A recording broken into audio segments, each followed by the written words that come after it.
वेङ्कटाचलपते तव सुप्रभातम् श्रीपद्मनाभ पुरुषोत्तम वासुदेव वैकुण्ठमाधव जनार्दन चक्रपाणे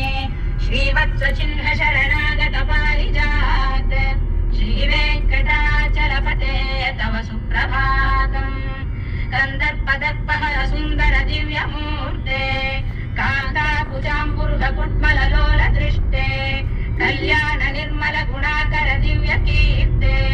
श्रीवेङ्कटाचलपते तव सुप्रभातम् मीनाकृते कमठकोल नृसिंहवर्णिन् स्वामिन् परश्वत तपोधन रामचन्द्र